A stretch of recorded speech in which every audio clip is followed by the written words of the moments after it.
There's a very interesting debate in the poskim in Hilchos Chanukah, where the poskim discuss the general character of the holiday of Chanukah, and in specific the nature of the meals that we eat. The Gemara says that Chanukah is characterized as 8 days of Halal v'Hodah, of praise and of thanks. And the Shaila, the question that emerges from the Gemara, is whether or not there is a dimension of simcha in the holiday of Chanukah. Is there a dimension of simcha? Usually when we think of simcha, we think of it in terms of meals that are eaten. The Rambam in Hilchos Yontif actually describes what it means to have simcha on Yontif. And the Rambam in Hilchos Yontif says that whenever you have simcha, when there's an obligation of simcha, so he describes it for adult men. He says, "V'ha'anoshim ochlim basar v'shosin yayin she'ein simcha ela b'basar," that there's no simcha without basar, ve'ein simcha ela b'yayin. So here the Rambam describes that simcha is usually typified by meals, and those meals themselves need to include meat and wine. So the question of whether there's simcha and the impact that it has on the meals is an interesting discussion in the poskim in Hilchos Chanukah. The Shulchan Aruch rules that the Sudos of Chanukah, there is no obligation of Sudos of Chanukah. Even though people tend to have a lot of Chanukah parties, we'll have a Chanukah party this Thursday in the Yeshiva, we'll have a Chanukah Suda next Wednesday in the Yeshiva, some of you will have Chanukah parties with your friends and families, etc. Even though people have a lot of Chanukah parties, the Shulchan Aruch says that the increased Sudos, the Ribuy HaSudos that we have on Chanukah, are not Sudos Mitzvah, rather they are Sudos Rishus. They are not Mitzvah meals, they are optional meals, celebratory meals that do not raise to the status of Sudos Mitzvah. The Shulchan Aruch is following the opinion of the Maharam and other poskim. However, it's really a matter of tremendous debate. The Marshal says that any meal that we eat that's outside of the general rubric of breakfast, lunch, and dinner, if we're eating it for a specific mitzvah-oriented purpose, if we're doing it in order to give thanks to Hashem, if we're doing it in order to have pirsum hanes, to publicize miracles, if we're doing it in order to celebrate Torah, anything like that, says the Marshal, automatically becomes a Sudas Mitzvah. And he says in specific that the Sudos of Chanukah, they are per se Sudos Mitzvah, because the reason that we're having them is because it's Chanukah. So once you're having a big meal because it's Chanukah, that's not like breakfast, lunch, and dinner. That's a big meal for Chanukah purposes. That's already a Sudas Mitzvah. Because any extra meal is already somehow connected to the dimension of Pirsume Nisa, of publicizing the miracle. He based this on a Gemara, the Gemara that we quoted earlier that I mentioned, which typifies, describes Chanukah as days of Halal and Hoidah. So there the Gemara talks about it and it says, Asa'um, Kva'um v'asa'um Yamim Tovim. It made them into Yamim Tovim. And he says that the very phrase Yamim Tovim, according to the Marshal, which usually implies both an element of simcha and an element of prohibited malacha, here on Chanukah it doesn't imply prohibited malacha, but it implies simcha. So the Marshal is absolutely convinced that that the meals of Chanukah are Sudas Mitzvah, and that there's an element of simcha. In fact, the Rambam, no less than the Rambam, when he describes Chanukah in Perek Gimel of Hilchos Megillah and Hilchos Chanukah, he describes it with that very word. He describes the miracles, and he says, "Mipnei zeh hitkinu chachamim shebeoso hador sheyiyu shmonas hayamim ha'elu," etc., etc., yemei simcha v'halel. That the rabbis of that generation described and declared that the days of Chanukah, those 8 days, should be days of simcha and halal. The Gemara calls it halal and hodah, but the Rambam says simcha and halal. So the Rambam, in no uncertain terms, describes it as a day of simcha.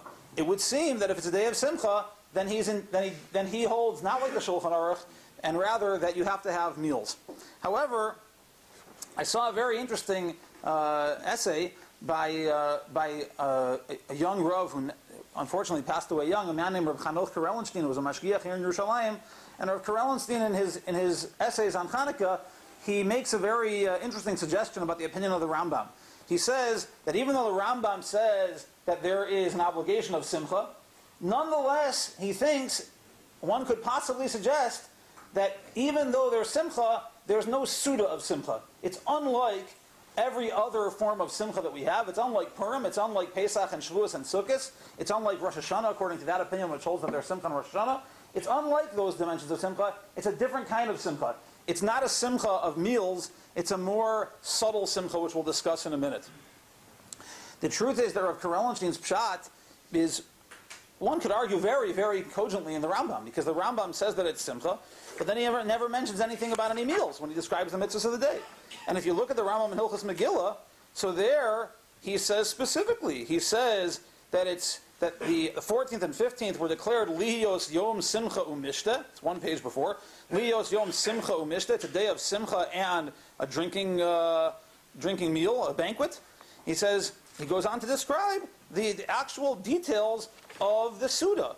He says, Ketzad Chovas Suda Zu. What is the Chova? What's the obligation of the Suda? And he says, Shayochal Basar, the Yasakin Suda Noah, that a person should eat meat and they should set themselves a good meal. So the Rambam describes that Purim has simcha and then says, therefore you have the meal. The Rambam in Hilchos Yontif says that there are days of simcha and says, therefore you should have the meals. And the Rambam in Hilchos Chanukah doesn't say that. The Rambam in Hilchos Chanukah says that it's days of simcha, but he never describes any kind of a meal. So the Rambam seems to be of the opinion that even though there's an element of simcha, unusually there's no element of a meal. The truth is, so what is the simcha? What's the simcha of Chanukah if there's no meal? So it's really a very subtle thing. The simcha of Chanukah is not a simcha that involves eating and drinking. Rather, it's a more subtle, more spiritual simcha. And in fact, Rav Karellenstein gives several proofs and suggestions to this idea, but he says that we see this as emblematic in the first pasuk of the Haftorah that we read on Shabbos Chanukah. We will read a Haftorah from the Navi Zechariah, which begins with the words, Roni v'simchi bas Tzion, ki hineni ba v'shachanti b'sochech ne'um Hashem. You should be happy, O daughter of Zion, because I am coming to rest, to dwell amongst you, so said God. Meaning, the simcha of Chanukah is not a simcha of meals, it's a simcha of the Shekhinah living amongst us. Chanukah is a time of increased spirituality, and that alone is a simcha. Now, of course, all the holidays are like that. All the holidays, it's not just a simcha of meals, like, it's not the be-all and end-all. Okay, it's Sukkot, therefore drink and eat. No, the drinking and eating is supposed to be symbolic, or is supposed to be either a reaction to the Shekhinah being here, or something that will inspire us to bring the Shekhinah. It will either make us recognize it or celebrate it, whatever it is. It's something that's supposed to be part of a sort of spiritual, psychological cycle of recognizing the Shekhinah.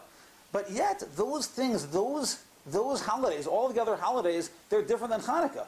Even though, of course, each one has spirituality at its soul, but Chanukah is so spiritual that it doesn't even have the Suda. The Suda is not there to bring us the simcha. We don't want to engage in the Suda in order to be focused on the food element, even though there will be sufganiyot and latkes, etc. We don't want to focus on the food side of the simcha.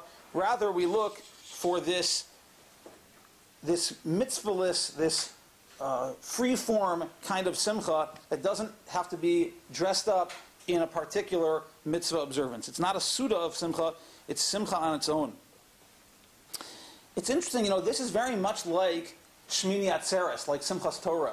And I don't remember if we spoke about it this year, but I've spoken about it certainly in the past, that the Torah describes actually, both between the Torah Shebechsav and the Torah Shebaal Peh, we have three things that are referred to as Atzeret. We have three things that we talk about as being a holiday of Atzeret. The most famous one is the 8th day of Sukkot, called Shmini Atzeret.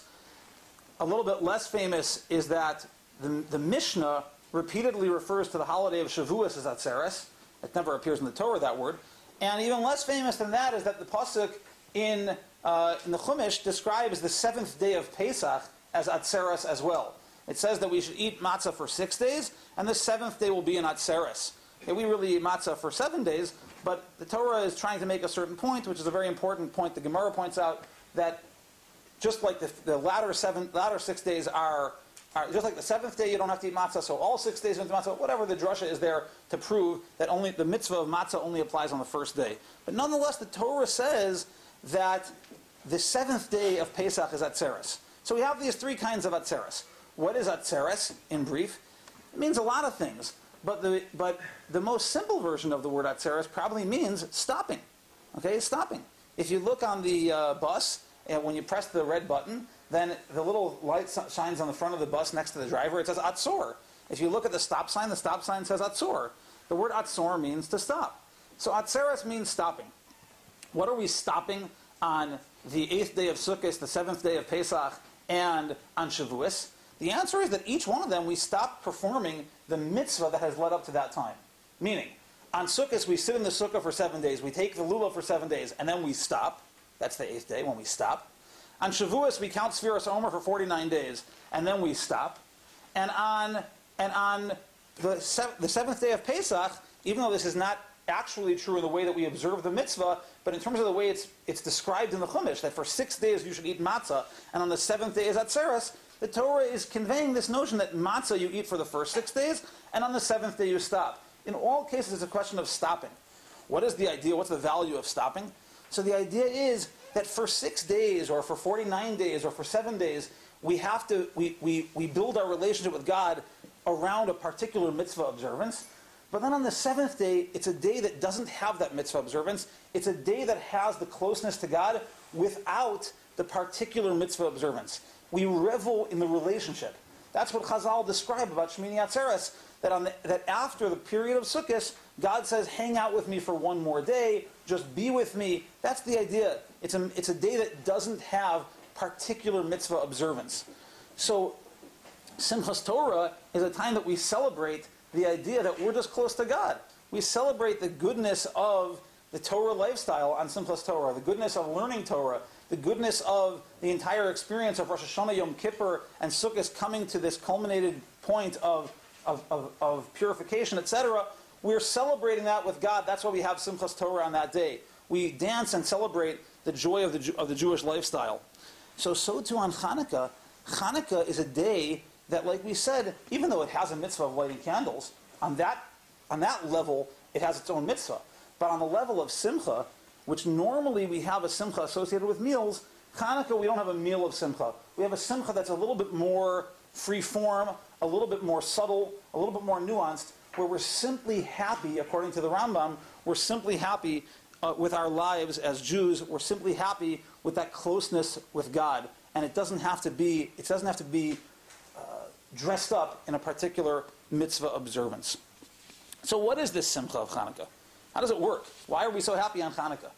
So the answer is that we defeated our enemies. What was our enemies' desire? What was their goal? The enemies of Yavan, their primary goal, as we'll express already tonight when we recite Al Nisim, was lahashkicham Torasecha ulaha'aviram mechukei retzonecha. They wanted us to forget the Torah, and they wanted us to cast us aside from the observance of God's chukim, of God's laws. So they wanted to be mevatel. They wanted to get rid of Torah and mitzvos. They wanted there to be Jews without Torah and mitzvos. That's what they wanted to get rid of. And we celebrate the fact that they were not successful. We celebrate the fact that we defeated them, and we were zocheh to a life of Torah and mitzvos. We survived miraculously. We upkept the Torah, despite the fact that the masses and the winds were against us. So I have a question for you. What holiday celebrates the lives of the people in this room more than Chanukah?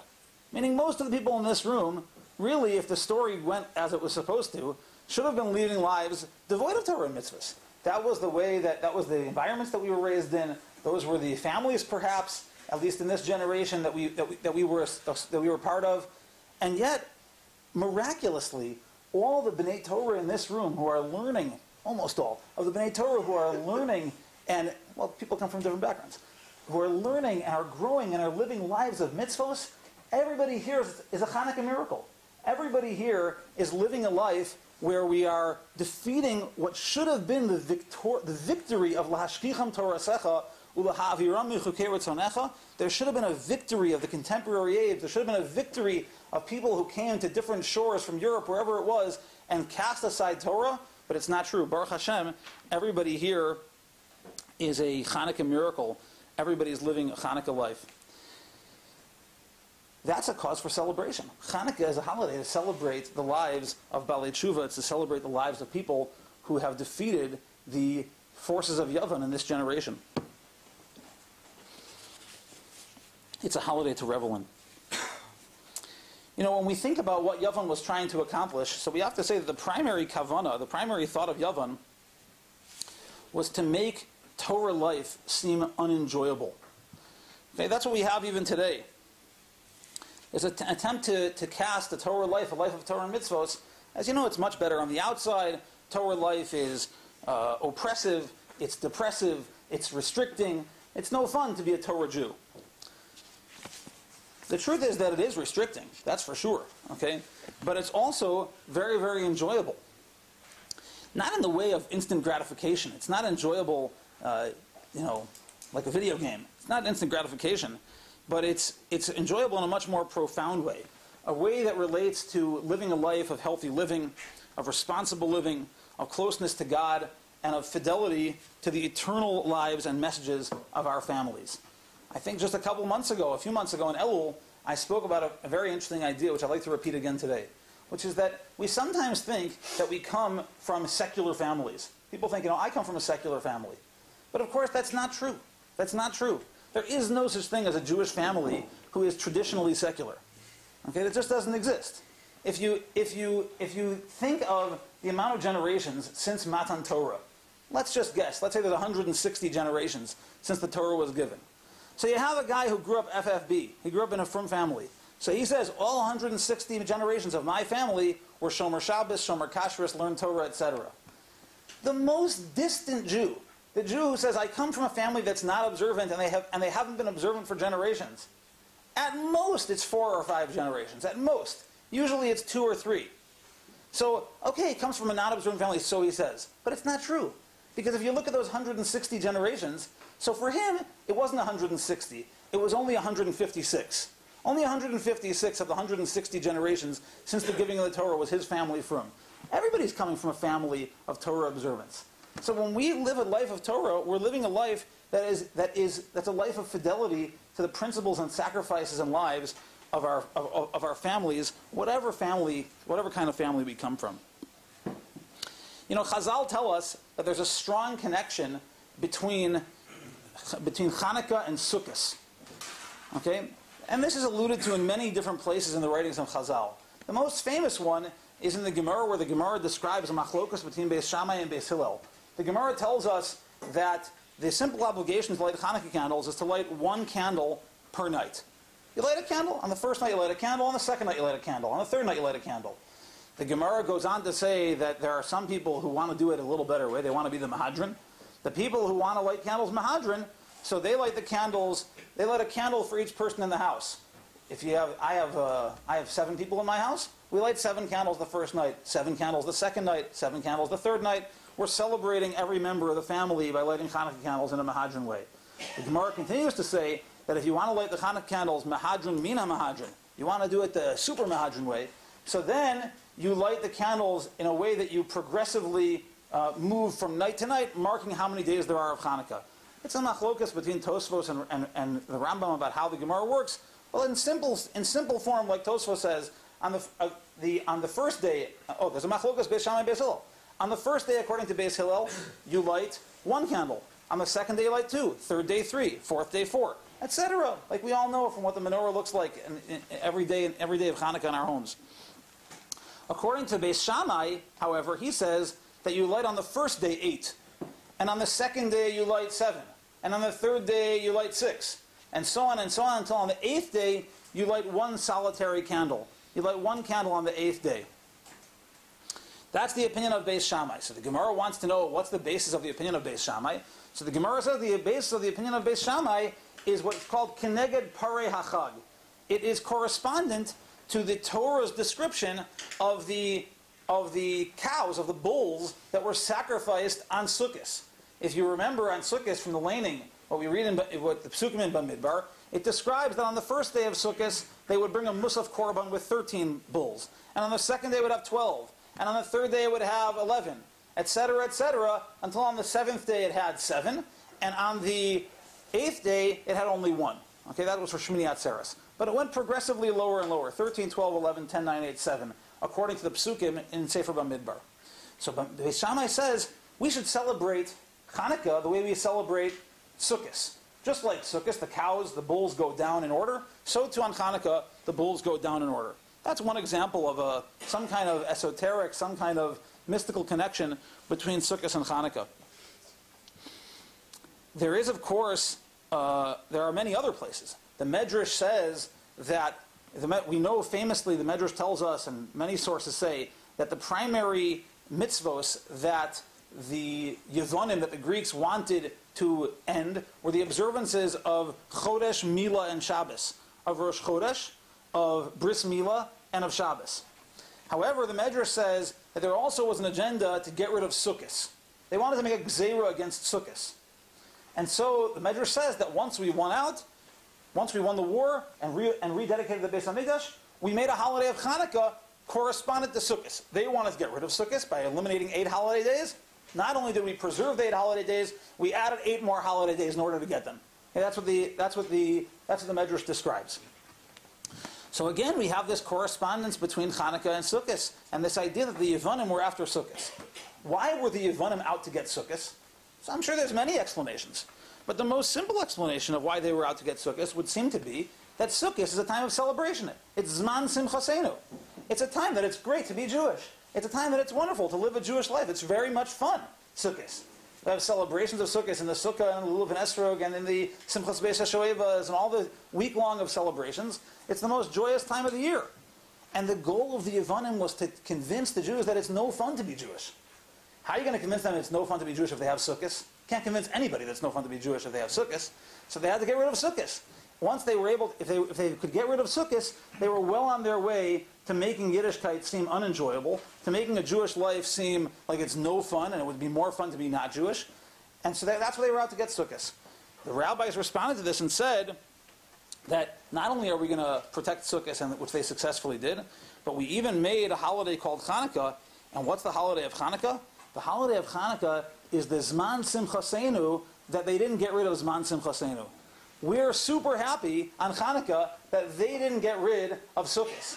Because had they gotten rid of Sukkot, it would have made Yiddishkeit seem no fun. But we know Yiddishkeit is a wonderful life. It's wonderful to be Jewish. We know, who knows better than a group of Balei Teshuva who chose each one a Chanukah miracle, that chose to live a life of Torah and mitzvos.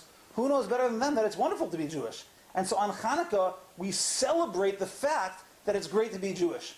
We celebrate the fact that there's a Zman Simchasenu, that there are elements of Yiddishkeit that are so enjoyable and happy and positive. We celebrate that on Chanukah.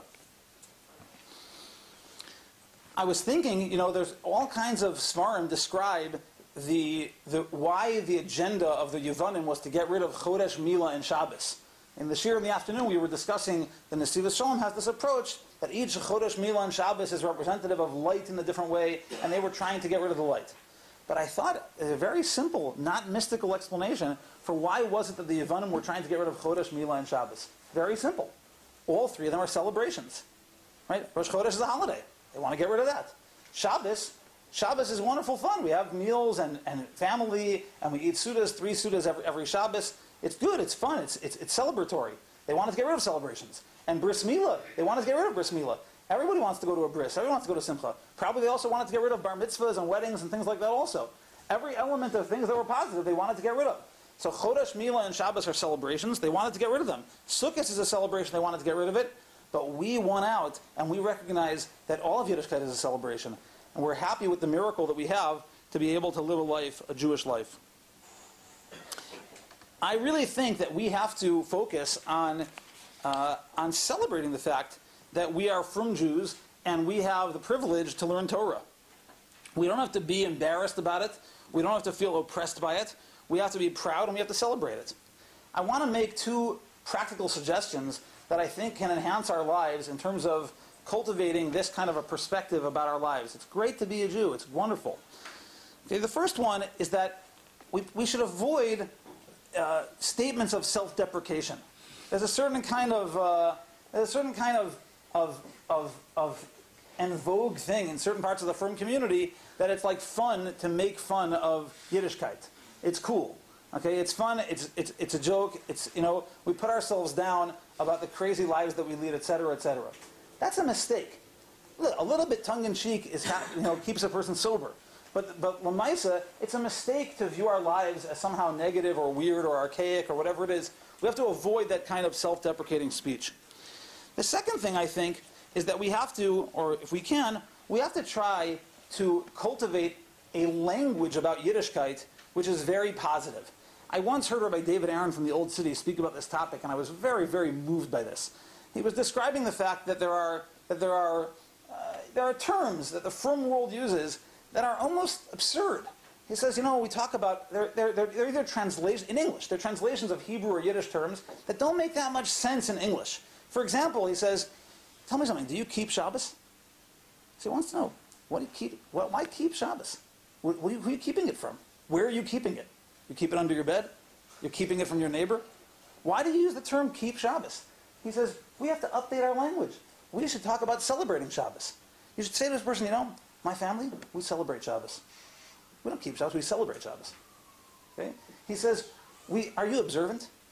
He says, observant? What does that mean? You take off your glasses and stare at mitzvahs? He says, what is that? He says, why not update our language? He had his own suggestion. I think the suggestion is to say, that guy, he lives a life of mitzvahs. Why say he keeps mitzvahs? Why say he observes mitzvahs? Why say he is observant? He lives a Torah life. He lives a life of mitzvahs. There are ways that when we do this, when we express things in this way, not only are we expressing them klapei chutz towards the outside, we're also expressing them klapei pnim towards ourselves. We're communicating with ourselves by updating our language in ways that really bring meaning to it. I was even thinking, my children have a custom on Shabbos afternoon. They have many families, they have what they call Shabbos party.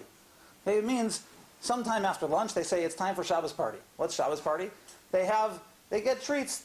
We buy treats before Shabbos. They have they have a little bit of bisli, a little bit of candy, whatever it is. That's the Shabbos party. The truth is that really all of us have Shabbos party. What is a party? What's a party, really? The answer is, party is usually when people gather together, particularly families, relating to an occasion, or friends. They relate to an occasion, and in honor of the occasion, they gather together, they eat, and someone talks about the occasion or the person they're celebrating. That's kind of like a party. That's what you would call a birthday party. A birthday party it's a birthday. We mark it by getting together, sitting around a table, and eating. There's always food. That's the way it works. So you know what I have? Every Friday night, I have a Shabbos party with my family. And Shabbos morning, I have another Shabbos party. And after Mincha, we have a third Shabbos party. In fact, I don't know what your family is like, but we have a family party 3 times every Saturday. Okay? Why not? Okay? I'm not suggesting that you necessarily use that terminology, but it really is a party. It really is. It fits the perfect definition of what it is to have a party. There are all kinds of positive, wonderful things going on, and if we can update our language, we really have to do that. There's a very famous story that they tell it's actually written in the writings of Rav Moshe Feinstein. The Rav Moshe was famous for having said, and he writes this in his Sefer Darash Moshe on Sefer Breishis. He says that he wants to know how was it that Jews who came to America, that sacrificed everything to remain Shomer Shabbos, they sacrificed everything to lead Torah lives, by and large, a very large percentage of them, their children, became not frum. How did that work? The parents were sacrificing, scraping by, losing jobs, etc., to stay frum. Their example of sacrifice should have been enough to keep the children on the derech, but it wasn't. How did that happen? So Rav Moshe says he thinks the reason that happened is because after the parents would lead these struggling lives of being Jews, they would sacrifice everything to keep their jobs, and they would come home and they would say to their children, "Is schwer zu sein a Yid." It's difficult to be Jewish. So the children, what do they see? They have parents. The parents think, "Is schwer zu sein a Yid." It's difficult to be Jewish. So they said, "Is schwer zu sein a Yid." If it's so difficult to be Jewish, why should we be Jewish? It's not worth it. It's difficult. My parents led depressed, difficult lives. Every one of us, chas v'shalom, potentially can convince ourselves and convince those around us that we lead difficult lives, that it's hard. Okay? It may require effort, but is it bad?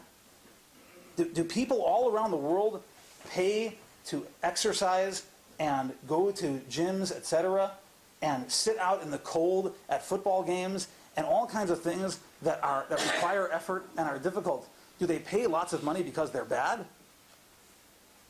All around the world, people are doing things that require effort, but they're not bad, they're good. The results of them are good. The feeling that you're doing it is good. The achievement of it is good. And it's wonderful to be a Yid. We can't say it's sheriff Zani, we have to say that it's positive to be Jewish. And in general, we have to update our language. I wish there was more time, every one of you is mamish a miracle. Okay? Every one of you is a miracle. And Chanukah is the most miraculous of all the holidays. It's a holiday that's all focused on the miracles that happen at Chanukah, with 8 days of celebrating a miracle. And everybody here, Baruch Hashem, is a miracle. Those who come from families, those who come from not from families, those who come from non-Jewish families, everybody here is a nace that they're here together learning in Yerushalayim at this time. And I want to bless everybody that you should indeed be able to stay focused, look at the positive side, celebrate the positive side, and use this holiday of Chanukah as a time to revel in the positive opportunities that we have, and really, really focus on everything that's great about being a Jew. If you do so, you will not only have a positive effect on yourself, but you'll have a positive effect on each other and on all the people with whom you come in contact. Have a good Yom Tov.